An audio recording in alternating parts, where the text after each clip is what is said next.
Alright guys, welcome back to another video. Lately I realized I've not shown the car like in depth, what stage it's in and like what's going on with it. So this is how she sits right now. Everything over here broke. Collar broke, control arm broke, axle, everything. Oh, this part of the frame just bent in more, and like before I bought the car it was already like bent that way. This car is a salvage title car. If you don't know, like that when I bought it. like it wasn't, but it was before. The body I fixed it, and then I bought it, and then it just happened again. And so like I think just this time it's worse. You see like previous work right here. I think it's worse. I think it's worse now just because it's like cracking through here in the middle. I'm looking for a shell. I want an EK hatch shell. They look cool. You look stupid. Yeah. I'm planning to do an EK hatch or just buying like an FA5 and just ride it out, and then if it blows up, put this in it. Right, so I got the G35 parked in front of it. So plans for the swap is EK hatch, just K swap it. I've already been looking at a few on Facebook. Do that or just the FA5. I like the FD2s, so I'm gonna just do one of those conversions. All right, so we got these guys plugged up. Let's go inside the car. Hopefully I connected it right, because sometimes it gives me trouble because they cut the negative wire on the battery when I crashed. Oh, there we go, it's good.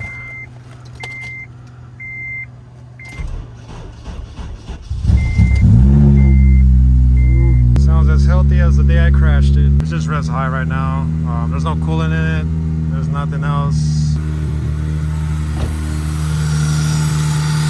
Yes. Yeah, after a while, it just does that Honda idle surge. But that's normal. It's just nothing's really hooked up.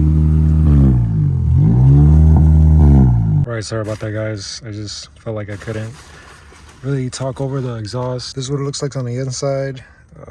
Started taking the cables out because I was gonna just do a manual swap on a automatic RSX. These are actually parts from that one girl that hit me.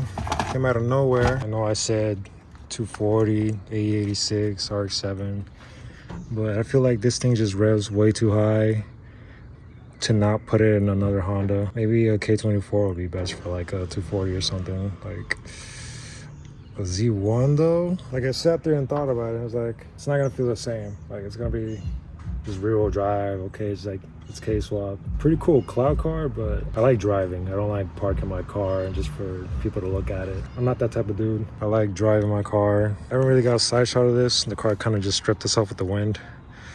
This is what it looks like. Thumbnail. This is a prettier side. Yeah, like this, it doesn't look like it's crashed, right? I wish I could still drive this thing, honestly. But yeah, that's it on the RSX. Honestly, just need to find a storage and part it out.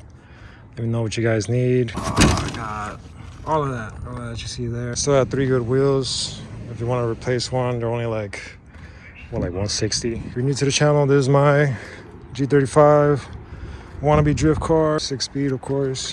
6-speed with the dildo shift knob. All black interior, the way I like it. I didn't know this video was gonna be that short. I don't know if it's short at all. I feel like I recorded not enough, but it's just the RSX. It's nothing really to it. It's just sitting there, slowly dying. Well, it's dead, but slowly rotting away. I texted some guy with the cleanest EK hatch, and I hope he texts back. I would miss work just to go buy it. I've had another couple cars that I could have bought, but work stopped me because I work all day. But yeah, stay tuned for the G35 wannabe drift car. Leave a like, subscribe, all that. Share it with your friends. If you don't have any friends like me, at least leave a like on the video. Thank you.